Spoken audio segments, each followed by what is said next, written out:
Good morning, ladies, gentlemen, and visitors from all around the country. I'm actually bring apologies too for my CEO and my chairperson, William Tilmouth. As Adele says, my name is Dory Wesley. I'm an AOD Aboriginal Care Management worker with the Central Australian Aboriginal Congress, and I'm presenting this paper on behalf of my chairperson, Mr. William Tilmouth, and CEO Donna Archie. William sadly lost his brother to cancer over the weekend, and Donna is interstate at a national meeting of a key early childhood program, the Nurse Family Partnership Program, that I will talk about today. I feel very honoured to have been asked to deliver this paper in their absence of suicide, as suicide prevention is an area that I am very passionate about. I'm a facilitator with Suicide Story Our Way and currently sit on the Suicide Story Aboriginal Advisory Group, which operates under the Mental Health Association of Central Australia. And I've worked in this space for over 20 years. I would like to begin by acknowledging the Yarrandja traditional owners on whose land we are meeting and their native title body corporate, Luratupa Aboriginal Corporation.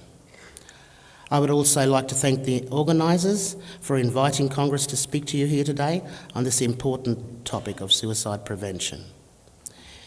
In this address, we will focus on some ways in which we can all work together to build a better common future for our people, especially our young people. I will focus on two key issues that are critical to culture, capacity and suicide prevention. And they are the healthy development of our children and the key problem of alcohol-fueled domestic violence in our families. Before we do this, we want to look at some key data. Firstly, at the recent Caring for Country Kids conference held here in Alice Springs a few weeks ago, we heard the tragic news that there has been a 657% increase in deaths from intentional self-harm for all Australian young people. However, between the ages of 12 to 13 and 14 to 15. It is not just Aboriginal young people that are suffering, but all young people. And it is great that there is an increasing focus on suicide prevention. This very large mainstream increase needs to be seen as in the context of the completed suicide rate in Central Australia, which has remained steady over the past decade, at about 10 deaths per year. Of these, about 7 are Aboriginal people and 3 are non-Aboriginal people. Men are 4 times as likely as women to suicide, and about 40% or 4 are young people under the age of 25. This gives a rate of about 40 deaths per 100,000 people for the Aboriginal population of Central Australia, which is about 3 times the national average. Although the rate of suicide in Central Australia is a major concern, there has not been the large increase amongst young people here that there has been nationally in recent years. And in some ways, this is good news, although the overall rate is still far too high.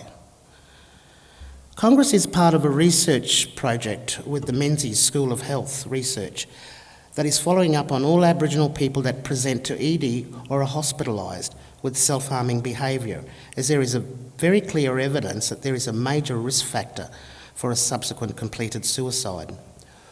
Once these people are identified in the emergency department, what follow-up do they receive in the community in order to prevent a completed suicide? This is a really important question, and currently we do not know the answer, but preliminary analysis of data suggests that there is major room for improvement here in the Northern Territory, as ED discharge summaries are too often filed away in a patient's file without proactive assessment and treatment. The second key outcome from the Caring for Country Kids conference was a very clear understanding that the key to the prevention of suicide and self-harm is in the promotion of health development in early childhood, from pre-birth until the age of 5. This is where there is an opportunity for the primary prevention of this major public health problem, rather than the current focus on secondary prevention and treatment, which is far less effective. This is not to say the interventions for attempted suicide and self-harm are not important, as they are, but these approaches will not prevent the problem from occurring in the first place. Too often, speaker after speaker at conferences like this on prevention focuses on early detection and treatment. And this is not what we want to do today, even though Congress does a lot of work in these areas, including delivering the suicide story. The early childhood period of the life cycle is so critical for the prevention of suicide and self-harm that we want to focus our speech here today on this, and this is a major strategic focus area for Congress. If more of our children are well cared for and protected from the effects of alcohol and violence in their early years, they will have the capacity and capability to both get an education, a job and a stable family, as well as the capacity and capability to learn the rich complexity of our own culture. They will then be able to make a willing, valued contribution to their families and communities and lead the lives that they have reason to value. It is in this type of future that suicide and self-harm will become a rare event. Our children in this future world would have the capacity and capability to be in control of their own destiny, and all of this is critical to the prevention of suicide, but more importantly, to the promotion of a healthy development for our young people. How can we tolerate a country in which Aboriginal young people are 24 more times more likely to be behind bars than non-Aboriginal young people? This is a sad indictment of the nation, some 25 years on from the Royal Commission into Aboriginal deaths in custody, and it is still another key indicator of the crisis in early childhood development. Too many of young people are distressed and alienated. They often lack emotional self-regulation, and as a result, when they get upset, they can quickly become violent, especially under the influence of alcohol. If they turn this violence in on themselves, they can suicide or self-harm, and fortunately, this is seen as a health issue. However, if they turn this violence onto others, and they can commit assault and even more seriously violent crimes and end up in jail. The latter is not understood as the same underlying health issue, although this behaviour is a product of the same unhealthy development pathway, yet they end up in jail. Here in Central Australia, we have also recently celebrated the 30th anniversary of the Uluru Handbag, which is a great symbol of the richness of our culture and the great stories that our people tell, who we are, where we have come from, and how we should behave. We need to take stock and reflect on the sad reality that too many of our children have been too traumatised and disadvantaged to have the capacity to properly learn about all of this. The sad reality is that the problems our kids are facing are clearly there in the key data. There is a test that is done on all children in Australia over 3 days in their first year of school at age 5. And this looks at their development in 5 key areas. This test shows that more than half the Aboriginal children in our region by the age of 5 have suffered such disadvantage that they do not have the normal capacity to learn and do well in school. Here in Alice Springs, 43% of Aboriginal 5-year-olds are developmentally vulnerable on 2 or more domains at age 5, compared with just 7% of non-Aboriginal 5-year-olds. This type of inequality is intolerable in a nation as wealthy as Australia, and these children are much more likely to suffer suicide and self-harm as they get older. It is also the case that our kids here in the Northern Territory suffer the highest rate of substantiated neglect and abuse in the country, and they are being placed in out-of-home care in large numbers as a result. This is a tragic situation, and we all need to be aware of and help to do something about. Too many children are still being exposed to too much alcohol-related violence in their homes. Every time our kids see their parents and other close families fighting in front of them, it is doing them damage. The Californian Adverse Early Childhood Study that has shown that adverse early childhood events account for half of all depressions in adult women and a bit less for men. We have to work out how to better care for our kids, and we know there are some key problems and services that can make a big difference. If some of our kids need to be removed from their parents, we have to make sure we as a community have the capacity through strong Aboriginal families to care for these kids through kinship care or through foster care within Aboriginal families. A key evidence-based program that was helping to achieve this goal here in Central Australia, known as the Family Group Conferencing, was defunded by the NT government in spite of an independent evaluation by a leading expert which described the program as transformative. This is the biggest challenge to the strength and maintenance of our culture, the development of resilience and prevention of suicide. We must invest more in the development of our children. There are many things that need to be done if this is to occur, and we need to work in partnership with governments. We cannot do it on our own, but equally governments cannot address these issues without us. We need to be in control of the programs, services and policies that need to be put in place to address the crisis that is now occurring in the early development of many of our young children. Firstly, Congress has implemented a program called the Australian Nurse Family Partnership Program. This home visiting program works with mums and dads as soon as mum becomes pregnant and keeps on working with the same family until the child is 2. These are the really vital years of the critical period for development of self-regulation and control. It's 6 months to 2 years and consistent.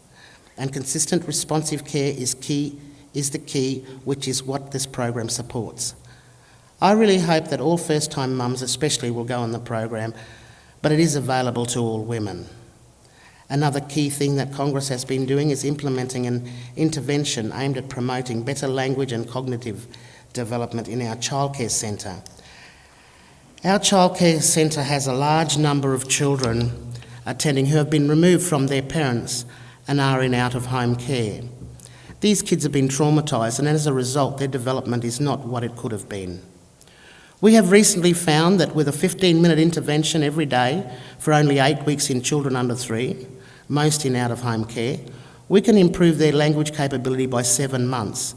This is really encouraging, as it shows that even the most disadvantaged kids still have the capacity to develop, and with the right care and stimulation, they can improve a lot. Another key program is the Preschool Readiness Program, and this has been really successful in getting many of our kids here in town enrolled and attending preschool.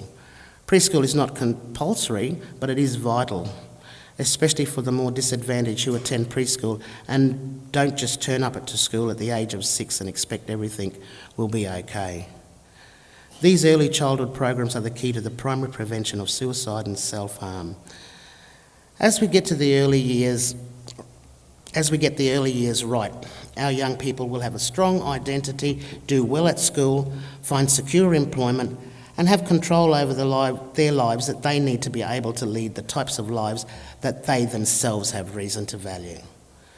Congress also has family support programs, a children's outreach program, services for parents with mental illnesses, including addictions, and in addition to all these services and programs, is actively trying to shape public policy to address some of the more difficult community and social issues impacting on the development of our children. This includes alcohol and other drugs and the education, training and employment of our young people, who will be the next generation of parents. The final message we want to give is one that is very dear to the heart of our chairperson, William Tilmouth, who unfortunately is unable to be here with us today due to the death of his young brother. He speaks of the key role that Aboriginal men have to play if things are going to improve for our children and their mothers. First, some data that our men need to come to terms with. It was first presented by a former Northern Territory Children's Commissioner, Howard Barth. Aboriginal women in the Northern Territory make up only 0.3% of all Australian women, but they account for 14% of the hospitalisations for assault nationally. Aboriginal women in the Northern Territory are 80 times more likely to be hospitalised as a result of assault than non-Aboriginal women. The substantiation rate for child abuse and neglect for Aboriginal children in the Northern Territory is 7 times higher than the rate for all Australian children. It is men who can stop this abuse more than anyone else. It is men that can stop the violence and rape. It is men and not everyone else that have to change. Our women need support from our men and not fear and violence if they are going to be able to care properly for our children. All of the evidence tells us that there is a very strong causal relationship between family violence and self-harm and suicide amongst young people. This has to be addressed if we hope to prevent suicide and self-harm. Any strategy that hopes to prevent suicide and self-harm has to prevent alcohol abuse and domestic violence as well. We cannot deal with this issue in isolation from everything else. I would like to finish with a quote from William based on a speech that he gave at NAIDOC last year. I say to men, stop and think before you act. Reflect on yourselves on this great day of reflection. Don't donate your life to the government for free and go to jail for 30 years for some terrible act of violence. Think about what you are doing and how you conduct yourself. The healthy development of our children and health and well-being of their mothers depends on what you choose to do. Our children need the love and care of their fathers and mothers if they are to develop in a healthy way and achieve their full potential. And this is the key to the prevention of suicide and self-harm. Thank you.